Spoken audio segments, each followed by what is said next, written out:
Welcome back. You're listening to the discussion Innovation in Government, sponsored by Carasoft on federalnewsradio.com and 1500 AM. I'm Jason Miller. My guest today is Dennis Riley, the Vice President of Federal Sales for Gigamon. Now, Dennis, you mentioned people, process, and technology. We talked a little bit about technology. Let's talk the people side of this, because a big approach that the administration, that DHS, that OMB, even Congress is looking at is two things. How do we get the right people with the right skill sets? But secondly, and we're going to talk about this, is how do we move people, this is the new phrase we're going to hear from OMB, from low-value work to high-value work. So let's start with the people and the idea of skill sets. Sure. So I think the overriding issue here is we're just never going to close the gap. There's going to be a lot of programs that come out to help our cybersecurity workers get better at what they do, to get more cybersecurity workers. There'll probably be some initiatives to help retain them in government, because a lot of them do get trained by the government, whether it's a civilian government or military, and then leave for the private sector.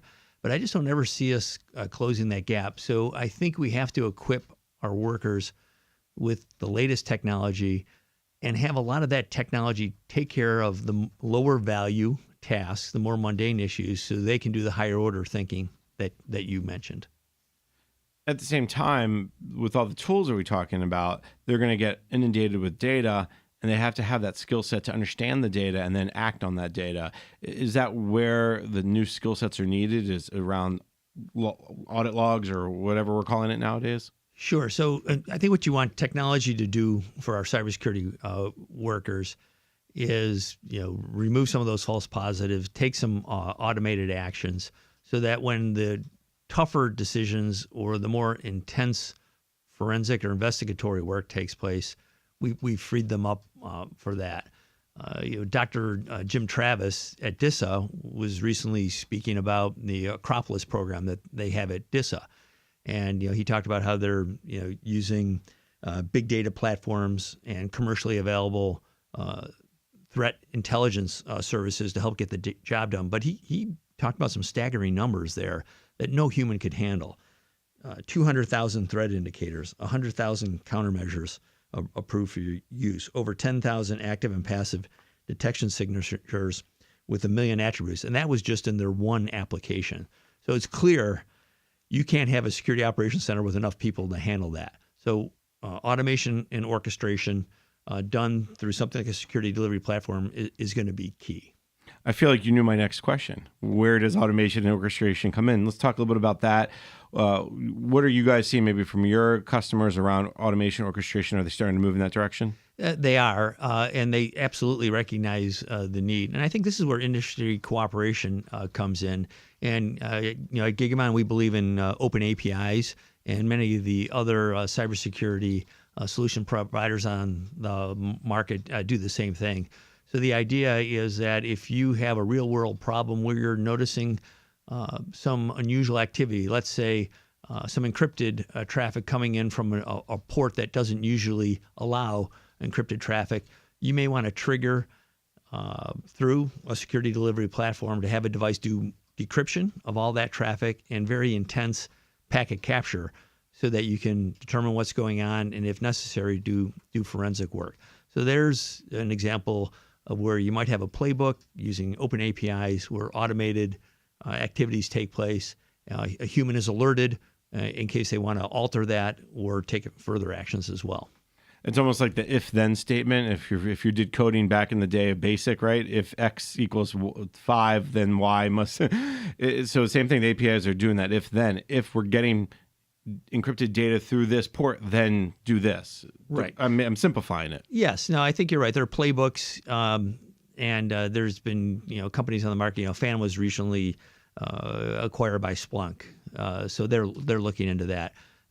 They're one of our partners, and they partner with many companies. So I think that's where industry cooperation, because no one vendor can do it on their own. There's got to be good integration. And obviously, contractors and government employees get involved in all that as well. This idea of automation and orchestration is not new. We've been talking about it for several years. From your perspective, when you talk to government clients or even private sector clients, I don't know how much you deal with the commercial world, but do they understand that they moving to this automation is imperative? Are they moving that direction, or is there, like the cloud, still some hesitancy? What kind of trends are you seeing? It's absolutely recognized, and Department of Homeland Security is doing a lot of work in this area with integrated automated cyber defense, IACD, and the commercial sector certainly recognizes it as well. And they're obviously very cost conscious because most of these organizations are for-profit companies. So I do think DHS and the intelligence community both recognize that that's necessary. I think one early good example of this, and Gigamon was involved with this, and this was a joint program between DISA and the intelligence community. It was a program called SharkSeer. So they used commercial threat intelligence, anti-malware, and other cybersecurity tools, and used some early automation and orchestration and got some tremendous results. They increased their threat detection at the boundary by about tenfold. Mitigation rates increased by about 250%. The time to analyze and resolve an attempted exploit went from weeks and months down to less than a couple of days. So they had some tremendous results from doing that. So I think the proof points are out there, and it's going to get adopted more widely throughout government and the private sector. It always seems to start with DoD and the intel and kind of work its way down into the civilian world. And I think you brought up the CDM program earlier, and I think that's a key piece to get agencies on board with this orchestration automation. Are you starting to see, because as they move into phase 2 and phase 3, that there's agencies asking for these types of tools? For sure. And I think one of the things, to the credit of the CDM program, and they had some congressional pressure to help them along with this, is that the feeling was that in phase 1 and phase 2, the agencies were given solutions that in some cases they felt they needed, but in other cases they didn't think was the best fit. Now with phase 3 and CDM Defend, DHS and GSA have altered it to where it's more of a partnership with the agency, so that the agency can get what they need. And some of that is going to be automation and orchestration. There's still a lot of basic needs that they're going to be taking care of first, including some known gaps that they couldn't afford in phase 1 because there just wasn't enough funding support. But I think once they get that taken care of, they're going to start to look at these more advanced cybersecurity techniques like automation and orchestration. And then the 2018 budget that just got passed, Omnibus, DHS got a big plus up for CDM. I think something to the effect of like $40 or $50 million more than they requested. So you're right, Congress is very interested in this. This is a great conversation. I want to bring us all the way back around to the beginning, where you talk about this idea of people, process, and technology. One of the big things around that we're seeing from this administration is IT modernization, and it's been a big push over really the last 18 months, 2 years. Where does this effort around, for instance, cybersecurity, orchestration, automation, the buying down your risk, all fit in with this discussion on IT modernization? Sure. So, it's all about buying down risk, as you said. I think the big thrust from IT modernization is going to be the move to shared services and the cloud.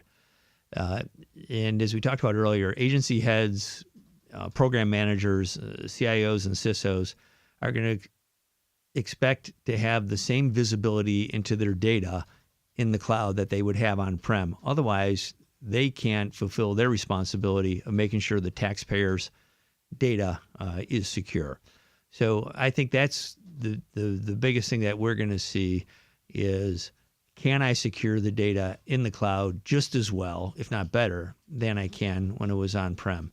And fortunately, there are tools available today. Gigamon happens to be one of them, but there are others out there that can help them do that, to smooth that move to the cloud. When you read the IT strategy, the IT modernization strategy from the White House, there's a big push around modernization and the modernization through cybersecurity. That's kind of the card they're playing. When you guys are talking to customers and bring up IT modernization, what is their focus? Is their focus cyber as well? I mean, or is their focus, I just want to get off these legacy systems, and yeah, cyber is a great benefit?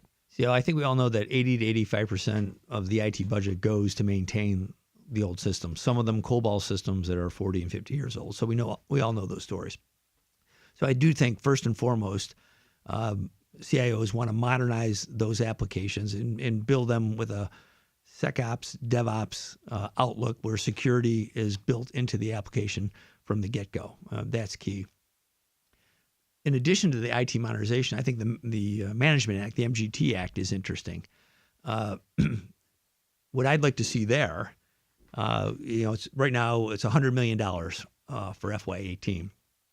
My concern, and I've heard this from government customers as well as in the industry, is that there's only going to be small, perhaps not very consequential projects funded, $2, $3, $4, $5 million, so that they've got many projects going and can, work with many different agencies. What I think might be a more interesting approach is to make some bigger bets. Maybe take a $20 or $30 million project that has high promise, no guarantee, but high promise, and put the funding behind that. If that proof of concept goes well, then it can be replicated through the regular budget process or through CDM funding across multiple agencies. And I actually think that the Sharkseer program is one that's got some promise. It's done extremely well within DoD and in the intelligence community. They talked about, tenfold increase in detection and mitigation. Why not put that into one of the civilian agencies that's experiencing similar problems, trying to keep malware out? See how that goes. If it works well through the regular funding process, maybe there are several other agencies that can use that. So I'd rather see us, take a few big bets, whatever they might be, rather than maybe some more inconsequential small projects with small payoff. It's an interesting concept that you bring up around MGT and the Technology Modernization Fund. And I think what I've heard from agencies is, will that $2 or $3 million project, the bump up, really make a difference? So it'd be interesting to see if OMB takes your advice and goes down that path. Dennis, this has been a fascinating conversation. What's the takeaway from Gigamon's perspective for agencies when we talk about IT modernization, when we talk about cybersecurity, buying down risk? What are some of the things they should keep in mind? And if we have this conversation a year, 2 years from now again, are things going to be different? So I think the government really needs to keep doing some of the same things it's doing well, but also continuously improve and look at doing a few things differently. So I think CDM is a good program. I think the frustration is that it doesn't move quickly enough. I think with the robust funding for FY18 and the outlook for FY19 is good. I think some of the improvements in the way the Defend in Phase 3 is going to go over Phase 1 and Phase 2 are very welcome. So I would say keep doing that, do more of it. Congress keep funding that well. On the DoD side, we talked about Sharkseer, but the Joint Information Environment, JRE, one of the flagship programs under that is the Joint Regional Security Stack. I think that's a program that was a good idea, but wasn't given enough funding to be executed well. So stick with it, but give it the funding it needs for the people in the program office at DISA. Give it the funding it needs to modernize that 5-year-old architecture so that we can still reduce that attack surface within DoD through the Joint Regional Security Stack. Again, we're proud to be part of that program as well. And then one old problem that I still don't think we've addressed well enough is encrypted data. That was one of the key issues with OPM back in 2015, and we're still not doing a good enough job in the federal government inspecting encrypted traffic. Again, Gartner says as much as 80% of that traffic is going to be encrypted by next year. In some cases, we're not inspecting any of it. That's the equivalent of having 5 doors in a building and only having a guard and a metal detector at one of them and letting anybody off the street walk into the other 4. It's just totally inconsistent with robust cybersecurity architecture. All right, good advice. Plenty to do. We'll have this conversation again. Unfortunately, we're out of time. I'd like to thank my guest, Dennis Riley, the Vice President of Federal Sales for Gigamon. Dennis, thank you so much for taking the time. Hey, it's been a pleasure. I'm Jason Miller, and you've been listening to Innovation in Government, sponsored by Carasoft on federalnewsradio.com at 1500 AM. For more on this discussion, visit federalnewsradio.com and search innovation.